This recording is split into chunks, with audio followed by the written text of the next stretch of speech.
우리 시대에 우리가 살아가고 있는 이 삶의 현장 속에서 우리는 어떤 전도법을 찾아야 되는가, 우리 형편에 맞는 전도의 방법을 찾아야 한다는 것입니다.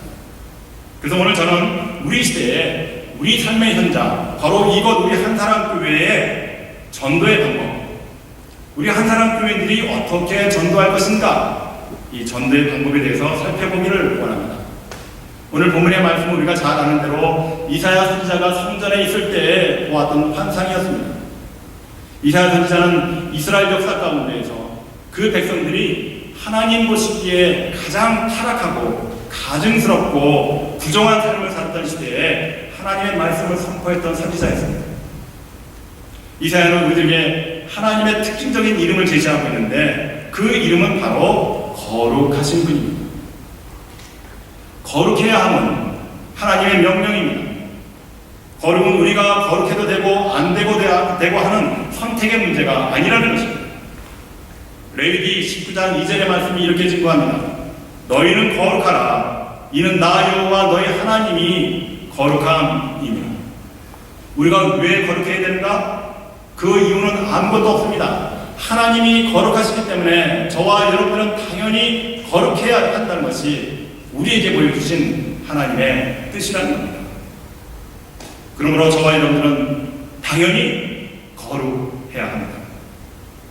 하나님께서는 노예로 살던 이스라엘 백성들을 출애굽하게 하시고 광야에서 40년 동안을 살게 하셨습니다. 그 광야에서 40년 동안 살게 하셨던 이유는 애굽에서 노예로 살던 그 백성들에게 하나님의 백성으로 변화시키는 훈련의 과정이었습니다. 그래서 그들의 최종 목적지인 가나안 땅에 들어가게 되면은 하나님께서 원하셨던 것은 그 하나님의 백성, 이스라엘 백성들이 그 가나안 땅에서 거룩한 백성으로 살아가기를 원하셨던 것입니다. 그런데 그럼에도 불구하고 이스라엘 백성들은 가나안 땅에 들어가서 오히려 자신들을 거친 광야를 인도했던 하나님을 무능력한 하나님으로 생각했고, 또 가나안 땅을 기름지도록 만든 이방신들을 더 좋게 여기기 시작했습니다. 그래서 자신들이 믿고 있었던, 신뢰했던 그 하나님을 버리고 오히려 하나님보다도 더 훌륭해 보이고 능력이 많을 것 같은 추악한 이방신들을 숭배하며 더 타락한 삶을 살게 되었던 것입니다. 이사야 선지자가 살던 때는 6장 1절에 보면은 우시야 왕이 죽던 해라고 증언하고 있습니다. 우시야는 52년 동안 예루살렘에서 왕으로 통치했습니다. 우시야가 예루살렘을 통치할 때는 정치적으로 경제적으로 안정과 번영이 이루어졌던 때였습니다. 어렵던 경제가 부흥하게 되고 또 강력한 군대를 갖게 됨으로 인해서 주변의 국가들이 결코 예루살렘을 엿볼 수 없게 된 그런 강성한 나라로 만들어가고 있었습니다. 그런데 권력에 도취된 이 우시야 왕은 어느 날 교만하게도 성전에 들어가서 자신의 목적을 위해서 오직 제사장들만이 드리는 희생 제사를 드릴 수 없음에도 불구하고 자신의 목적을 위해서 자기가 직접 향로를 들고 분향하려고 했습니다. 이 사건으로 인해서 우시야는 말년에 나병이 걸리고 말았습니다. 우시야는 나머지 생애를 격리된 채 살아야 했습니다.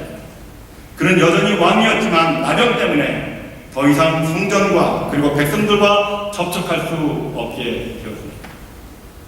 거룩하신 하나님을 자기 자신의 목적을 위해서 사용하려고 성전에 올라갔던 우시야는 하나님 앞에서 벌을 받아 나병이 걸리게 됨으로 인해서 사람들 앞에서도 하나님 앞에서도 설 수 없었던 왕으로 전락해버리고 말았던 것입니다. 우시야가 자기의 이심, 자기의 욕심을 채우기 위해서 예배를 드렸던 것과는 대조적으로 오늘 본문의 말씀 속에 나타난 이사야는 기도하기 위하여, 예배 드리기 위하여 성전 안에 있었습니다. 이사야는 자신을 위해서 무엇인가 얻어내기 위해서가 아니라 이 부정한 시대를 가슴 아파하면서 거룩하신 하나님 앞에 기도 드리기 위해서 나온 것입니다. 그 똑같은 성전 안에서 한 사람은 나병 환자가 되었고 또 한 사람은 부정하다고 여기면서 예배드리는 한 사람에게는 그 성전에 임하시는 거룩한 하나님의 모습을 보게 되는 것입니다. 그날 이사야는 왕으로부터 모독당한 성전이 거룩함으로 가득 차 오르는 것을 보게 되었습니다. 모독당한 성전이 영광으로 가득했습니다. 바로 이것이 오늘 이 땅을 살아가고 있는 우리 그리스도인들의 실제적인 모습입니다.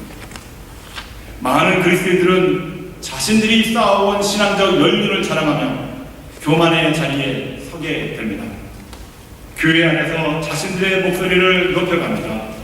예배와 찬양과 기도가 목적이 아니라 자기가 차지할 지위를 높이기 위해서 교회 공동체, 신앙 공동체를 무너뜨려 가고 있습니다. 여러분들은 오늘 이 아침에 이 성전에서 예배 드리기 위하여 나오셨습니까? 아니면 이 성전에서 내가 부족한 것, 내가 원하는 또 다른 것을 채우기 위해서 하나님을 도구 삼아서 이 성전에 예배드리고 있습니까? 이 예배의 결과는 엄청나게 다른 모습으로 우리에게 나타날 수가 있어요. 만약에 저와 여러분들이 드리는 이 예배를 통해서 나의 또 하나의 욕망을 채우기 위해서 하나님을 도구로 삼아간다고 한다면 하나님께서는 결코 여러분의 기도에 응답하시지 않을 것입니다. 응답하시지 않을 뿐만 아니라 나를 향하신 하나님의 뜻이 변질된 나를 통해서 하나님은 나를 징계하실 수밖에 없다는 것입니다. 그러므로 저와 여러분들이 이 성전, 이 거룩한 땅에서 예배드릴 때 우리는 모든 것 다 뒤로 물려내고 오늘 예배를 통해서 하나님의 거룩한 임재하심이 우리 앞에 우리 눈에 보여지기를 원하는 간절한 마음으로 예배를 드리는 것이 우리들의 본연의 자세라는 것입니다. 그러므로 우리가 분명히 깨달아야 할 사실은 우리와 함께 살고 있는 이 시대의 사람들이 이 땅에서 어떤 삶을 살아가고 있든지 예배드리기 위하여 이 성전에 모이신 저와 여러분들에게 이 예배의 장소가 거룩해야 한다는 것입니다. 세상의 모든 교회들이 하나님의 뜻과 섭리를 무시하며 자신들이 세운 욕망과 뜻을 이루기 위하여 달려갑니다.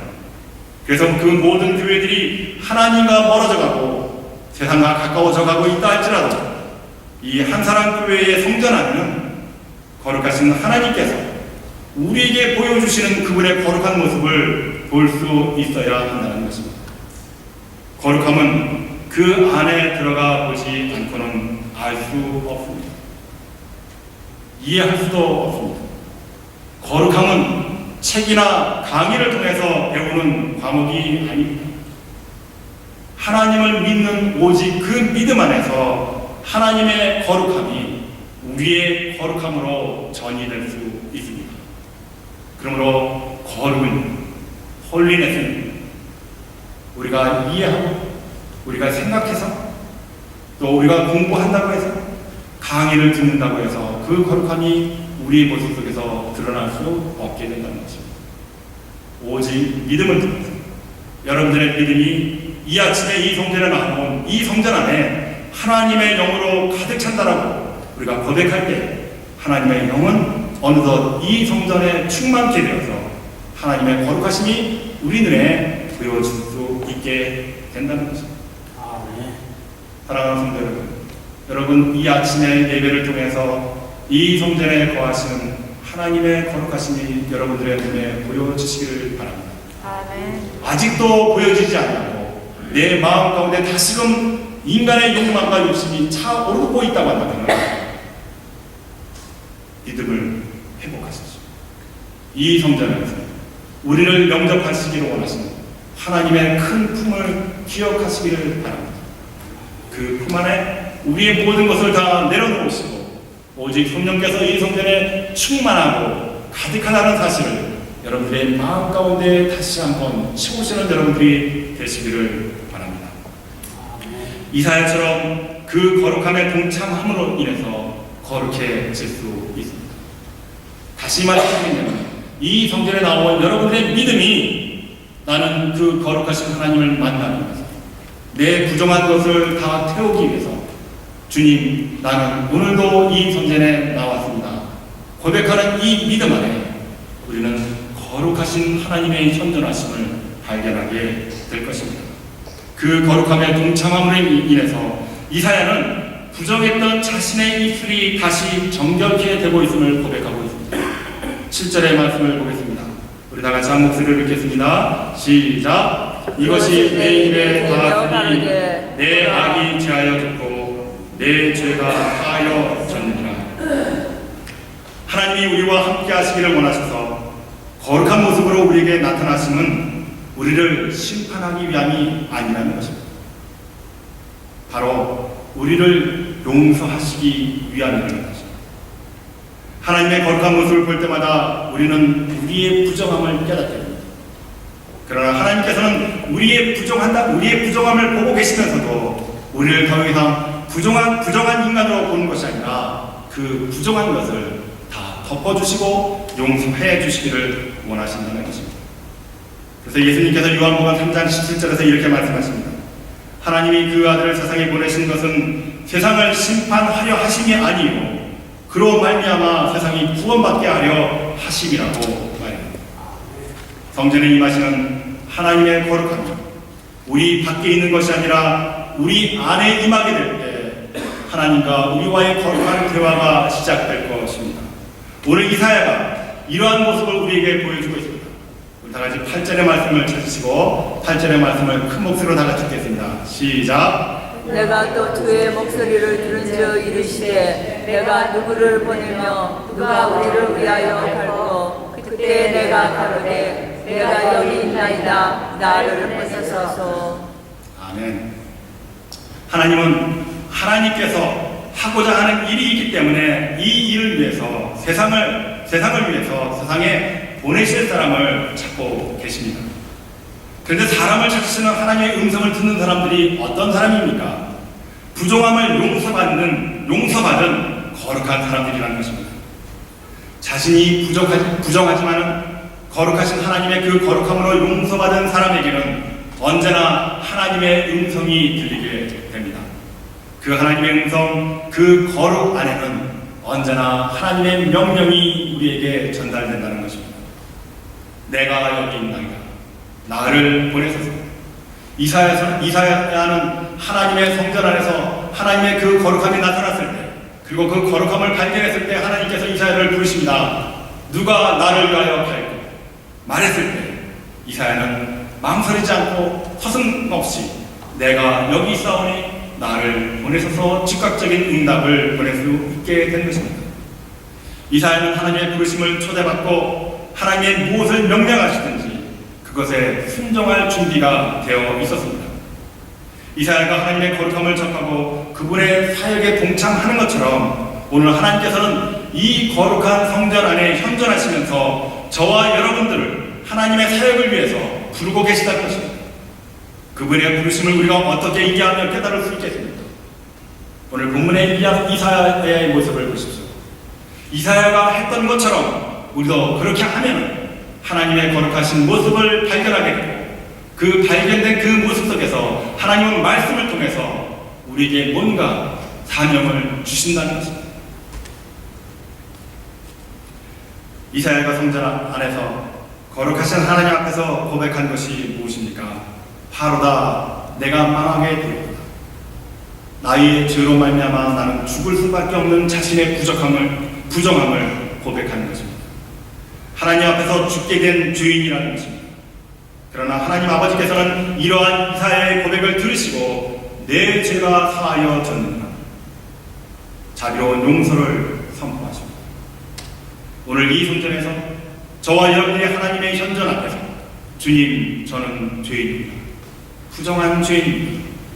나를 용서하옵소서 고백하시는 저와 여러분에게 하나님 아버지께서는 결코 우리의 죄를 기억하지 않으시고 다 용서해 주신다는 약속이 오늘 본문의 말씀입니다. 하나님 아버지께서는 이사야를 정결케 하시고 내가 누구를 보낼고 묻고 계십니다. 하나님의 사함의 은총을 받은 이사야가 고백한 것은 주여 내가 여기 있나이다 나를 보내셔서 말할 수 있었습니다.